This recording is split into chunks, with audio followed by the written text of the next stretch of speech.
Et bonjour et bienvenue à vous sur cette vidéo, je suis Stéphane de WooProtect et ensemble on va continuer la formation à Oxygen Builder. Donc on a vu juste avant tout ce qui était un petit peu logique d'Oxygen, on a installé justement un thème support justement spécifique, attention, à Oxygen Builder. Et là maintenant tout simplement je vais vous présenter le paramétrage justement d'Oxygen. Donc pour ça, hop là, on se rend directement donc, dans le back-office, on a toujours nos deux petits messages justement d'erreur. Et donc du coup, on va venir ici, clac, Settings, Oxygen Settings. Donc on va passer vite fait en revue tout ça, et surtout on va s'attarder sur ce qui peut réellement vous intéresser.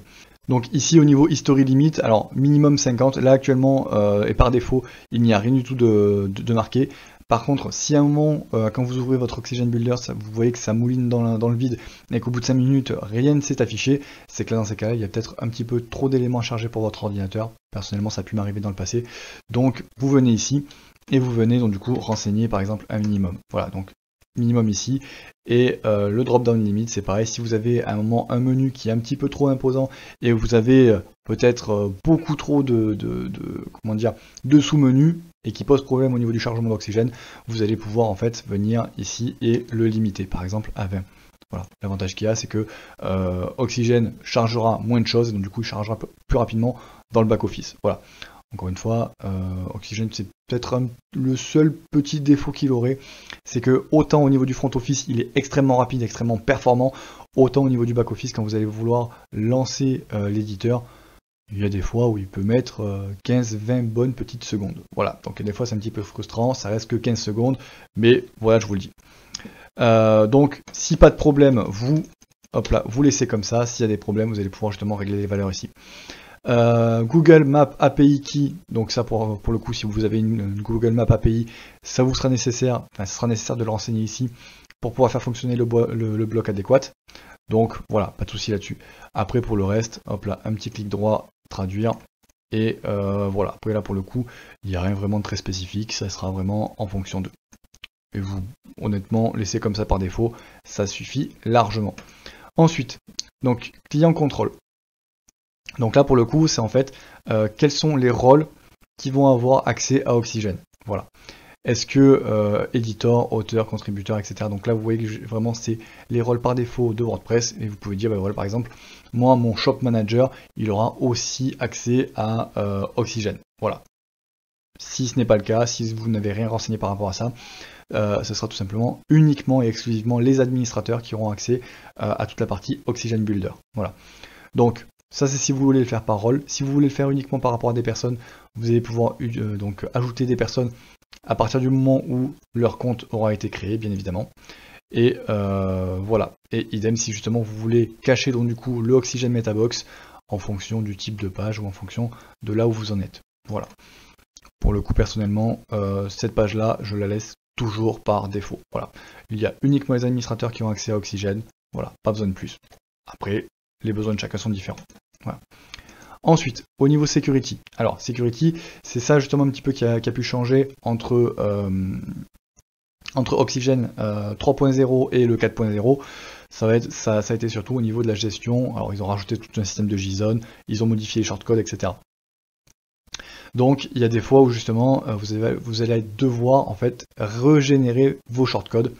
Donc voilà, vous venez ici, donc check Oxygen shortcode for a valid signature before executing. Ok, donc je viens ici, je fais donc analyser les shortcodes. Ok, alors forcément comme c'est une régénération un petit peu de l'ensemble du site, pour le coup il faut vraiment avoir fait un backup, donc c'est-à-dire une sauvegarde de votre site, au cas où si il y a un problème qui se pose, bon c'est pas grave, vous restaurez la sauvegarde et vous n'avez surtout rien perdu. Voilà, donc là pour le coup, moi il me sélectionne directement les pages et c'était template, on est ok, hop là, je fais ça, complete, ok, est-ce qu'il me remet ailleurs? Non, hop là, eh ben je vais y retourner. Ok, parfait, donc là vous voyez déjà que j'ai un message d'erreur en moins, juste pour avoir fait ça. Donc sur ça, on est ok. Ensuite, alors SVG7, sur ça je vous l'expliquerai dans une vidéo dédiée. Idem pour type kit, donc ça en fait c'est justement pour pouvoir ajouter un kit complet de police d'écriture, donc je vous expliquerai directement dans une vidéo dédiée comment faire. Les licences, bon bah c'est pour pouvoir voir justement vos licences et avoir accès à tout ce qui va être mis à jour, support technique, etc. Et on va continuer ici au niveau CSS cache. Alors, ce qu'il faut savoir, c'est que le cache en général, c'est à la fois le meilleur ami de votre site et vous, votre pire ennemi. C'est que tout simplement, souvent, quand vous allez être dans votre éditeur, donc du coup Oxygène, si vous faites des petits changements au niveau taille de texte, au niveau couleur de texte, au niveau de ce genre de choses, il y a des fois où vous allez voir que sur votre éditeur, la modification a bien été prise en compte. Par contre, quand vous allez sur votre site en front-end, c'est pas forcément pris en compte. Et là, à ce moment-là, le cache est bien souvent le fautif. Donc, une des premières choses à faire, vous venez ici, Settings, CSS Cache, et vous venez ici, boum, régénérer, Go to Regenerate Page. Voilà. Ou alors tout simplement vous venez désactiver le cache avec Oxygène. Mais bon. Donc on vient ici, Go to Regenerate, hop là. Tac, tac, tac.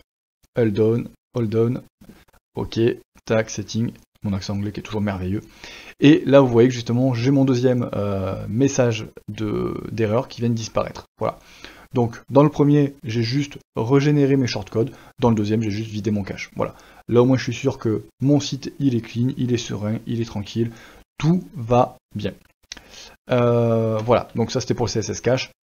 Ensuite, bloat eliminator, hop là, je vais vous le traduire directement en français. Voilà. Donc en gros ici, on désactive les émoticônes de WordPress, tout simplement parce qu'en général c'est quelque chose qui ne sert pas à grand chose et qui nécessite une gestion derrière, bien évidemment dans un souci de performance. On est bien d'accord, l'idée c'est de pas non plus avoir un site qui charge en une fraction de dixième de seconde. Donc si à un moment vous voulez justement réactiver la gestion des emojis, il n'y a pas de souci, vous venez ici et vous désactivez, enfin vous décochez, il n'y a pas de souci. Voilà. Idem du coup là, désactiver la migration de jQuery. Donc là en gros c'est on désactive le fait d'utiliser des vieilles versions de code de jQuery. Voilà, l'idée c'est d'être toujours à jour, toujours dans le moderne, toujours dans la performance. Voilà. Alors, vous en faites pas, ils font pas non plus trop dans la performance. Voilà, c'est des petits détails qui sont vraiment utiles, mais après vous ne serez pas non plus bloqué dans votre site ou quoi que ce soit, juste pour un détail de performance, heureusement. Sinon, j'aurais arrêté bien avant. Donc, désactiver les intégrations, voilà pareil, et webfont.js, donc utiliser le CSS pour Google Fonts au lieu du JS. Voilà, c'est plus performant. Donc là pour le coup, voilà. Ensuite, au niveau de la bibliothèque, là pour le coup, ça va être des choses justement qu'on n'utilise quasiment pas. Mais en gros, c'est si vous voulez justement importer ou exporter certains designs, vous allez pouvoir passer par là. Voilà. Là pour le coup, je vais vous renvoyer plus vers la documentation Oxygène. Voilà, histoire de ne pas faire des vidéos non plus trop longues. Et au niveau des révisions, donc ça c'est quelque chose qui est vraiment sympa. Ils ont rajouté ça il y a un petit moment. Mais en gros, à chaque fois que vous allez faire une sauvegarde de votre page ou de votre template, ça va créer en fait une révision. Donc ça va vous donner à chaque fois l'heure, le jour, etc. à laquelle la révision a été faite. Et si à un moment, donc vous faites une sauvegarde, que vous vous rendez compte vous avez fait une bêtise, vous avez la possibilité directement de venir restaurer votre page à une révision antérieure. Donc ça c'est vraiment top et ça permet justement d'éviter un petit peu toutes les petites erreurs qu'on peut faire de suppression, de choses comme ça. Voilà, donc c'est vraiment super pratique et je pense que je vous montrerai au cours de la formation justement où est-ce qu'on va pouvoir retrouver ça. Voilà. Et donc dans ces cas-là, forcément si à un moment tout est clean et que vous avez terminé le site, vous allez pouvoir supprimer les révisions, tout simplement pour que ça puisse libérer un petit peu d'espace et toujours dans un souci de performance. Voilà. Donc voilà justement sur la partie paramétrage d'Oxygène, donc ça c'est vraiment la partie paramétrage Oxygène entre guillemets externe au niveau du plugin. On verra forcément dans la vidéo juste suivante le paramétrage d'Oxygène, mais vraiment vu de l'intérieur au niveau de l'éditeur. On va ouvrir notre éditeur, on va voir un petit peu ce qui se passe dedans, comment le paramétrer et comment commencer à faire des belles choses. Voilà.